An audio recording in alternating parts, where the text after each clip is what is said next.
Bangladesh football নিয়ে এখন সব জায়গায় আলোচনা চলছে। দলের স্বাভাবিকভাবেই সবচেয়ে বড় নাম হামজা চৌধুরী। এবার তার সঙ্গে সামির শমের অন্তর্ভুক্তি স্বস্তির জায়গা তৈরি করেছে। মার্চের বিতর্কের পর আবারও দলে ফিরেছেন ফাহমিদুল ইসলাম।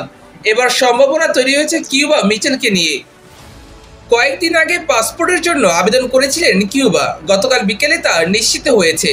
এর মধ্যে পাসপোর্টের সফট কপি পেয়ে ইংল্যান্ড এফএ এবং সান্ডারল্যান্ড ক্লাবে এনএসিওর জন্য আবেদন করেছে বাফুফে। সান্ডারল্যান্ডের U21 দলে খেলা এই ফুটবলার দুই জায়গা থেকে এনএসিও পেলে আবেদন করা যাবে ফিফার কাছে।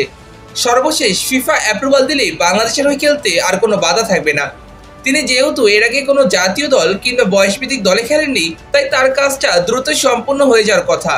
কারণ সামির শম কানাডা বয়সভিত্তিক ও জাতীয় দলে খেলার পরেও মাত্র 24 ঘন্টার মধ্যে অ্যাপ্রুভাল পেয়ে গিয়েছিলেন। তাই সকল ডকুমেন্ট সহ আবেদন করে দ্রুতই অ্যাপ্রুভাল পেয়ে যাওয়ার কথা।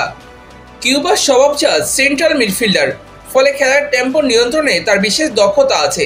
তার শক্তির জায়গা হচ্ছে ড্রিবলিং, শর্ট পাসিং এবং কুইক ট্রানজিশন। ভালো টার্ন নিতে পারায় সহজেই ক্লোজ কন্ট্রোলে প্রতিপক্ষের দু একজন খেলোয়াড়কে হারাতে পারেন তিনি। ডায়াগোনাল পাসে পজিশন সুইচও করতে দারুণ পটু তিনি। সেই সঙ্গে টেকনিক্যালি যথেষ্ট দক্ষতা দেখাতে পারেন, ফলে তাকে একজন পরিপূর্ণ মিডফিল্ডার বলাই যায়। সেক্ষেত্রে চাইলেই অ্যাটাকিং মিডফিল্ডার হিসেবে তাকে খেলানো যাবে। হাবিয়ার কাবরেরার ডায়মন্ড শেপ ফরমেশনে তাকে হামজা ও সামিতের পাশে বা তাদের একটু ওপরে অ্যাটাকিং রোলে খেলানো সম্ভব। কিউবা মিচেলের প্রতিভা বা কোয়ালিটি নিয়ে কারো সন্দেহ থাকার কথা নয়।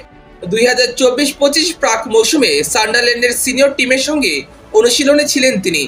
তবে ইনজুরির কারণে অনুশীলনের মাঝপথে ছিটকে যান দল থেকে। কয়েকদিন আগেও চ্যাম্পিয়নশিপ প্লে অফ ম্যাচের আগে সিনিয়র দলের সঙ্গে অনুশীলনে ছিলেন কিউবা। এর আগে বার্মিংহাম একাডেমিতে প্রশিক্ষণ নিয়েছেন। সেই জায়গায় বেড়ে ওঠার পর সান্ডারল্যান্ড U18 দলে যোগ দেন।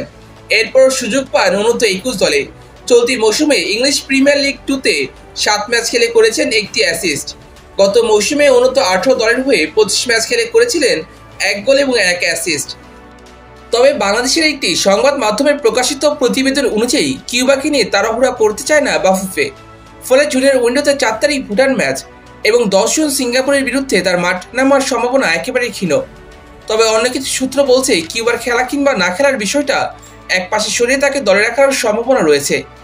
এদিকে সিঙ্গাপুর ম্যাচের স্কোয়াডে তাকে রাখতে হলে 3 জুনের মধ্যেই এফসির পোর্টালে নিবন্ধন করতে হবে।